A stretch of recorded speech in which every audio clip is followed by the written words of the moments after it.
Wow, right over the paddle.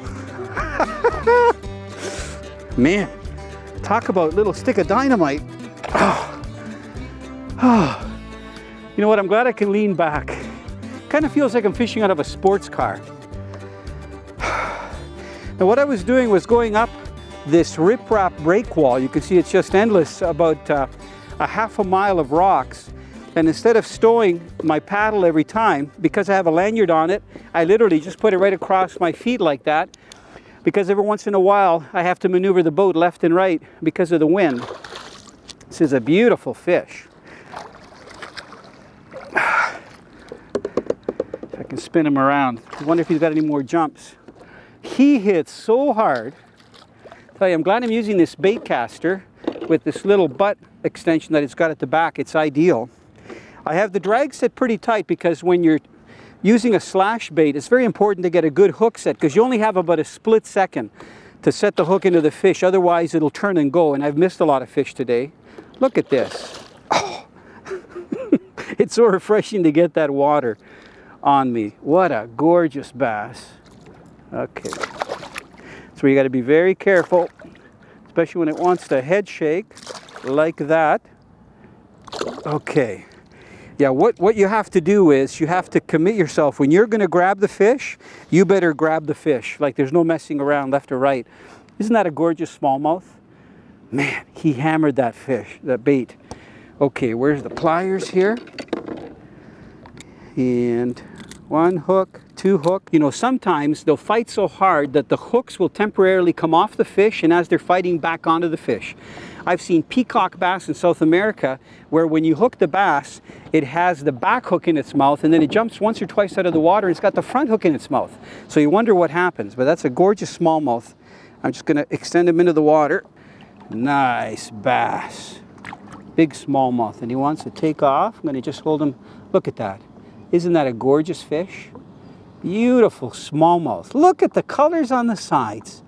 And you can see I can barely get my fingers around his belly. That is a thick smallmouth. He's a solid 18, 19 incher. And I can't hold on to him. There he goes. Wow. Now, I want to show you a couple of new baits that are on the market that are also excellent for slashing like this. And you can see all the condensation because it's so hot, and inside the lures are dry. These are two new lures from Storm, and they are awesome. Okay? This particular one is a sinking minnow bait, and it's used for slashing, but you fish it very slowly, almost like you're jig fishing. And I haven't used it today because I've been fishing water less than 10 feet deep. This lure is almost like fishing one of the plastic minnow grubs, where you're literally moving it from side to side like a sluggo, you know, getting this kind of action. As this is falling, it goes like this, and then when you pull it, it glides one way, flutters, glides the other way, flutters down. So you use a little bit of a jigging motion. And it has this nice flattering action on the way down. It has a weight inside, and it casts really, really well. So this particular color and lure presentation would work really well in the middle of the day, like now, but in deeper water where you want to flutter, you don't want to rip it too fast when you're coming across. The other lure that's going to do really well for anglers this year is the X-Wrap Shad Shallow. See how shallow that lip is at the front? This one dives to about 4 or 5 feet. And it also has that sure set hook on the back. See that nice? One of the hooks is much longer for those short striking fish. And again, it's got that hackle with the crystal here on the back. And you can see again the colors. Look at that holographic finish. So this lure will swim normally. When you retrieve it, it'll have this kind of action swimming at you. But when you twitch it, it'll glide to one side, glide to the other side. And it changes direction. So it's an excellent lure to use. This one in shallow water, because this one dives to about 5 feet. This one in water deeper than 10 feet. I'm telling you, this kind of fishing is so exciting. You can see how hard the fish fight, and they hit like a ton of bricks. Wow. Fish Girl! Adventures in your own backyard! Woo!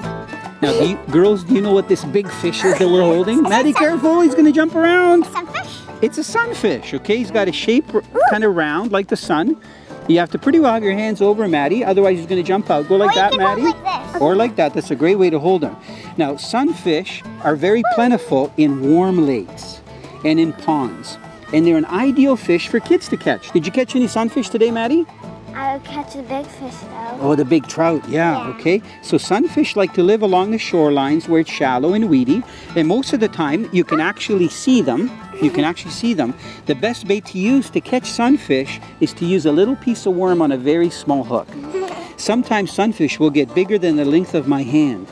And when they get that big, you can actually eat them. They're very good to eat. Okay, so the way you're holding it is very good. You have to be careful because sunfish are spiny fish. If I hold the sunfish up, see it's got little spines on the back, just like that. Those spines can hurt you once the fish get bigger. But these little guys, their spines aren't that long. So the best way to hold it is to have the spines down and to hold it flat, just like you're holding it, so it can't hurt you. I'm just standing like this. Or like that, okay? So sunfish are fun to catch, and in a few moments you can try to catch some, because there's some right behind us in this pond. Okay, Maddie, we'll put them back in the pail, okay, ladies? Okay. Yep, we'll keep them wet, so they're happy. Ready? Here, I'll help you, okay? There we go. I want to see if the fish eat the frog.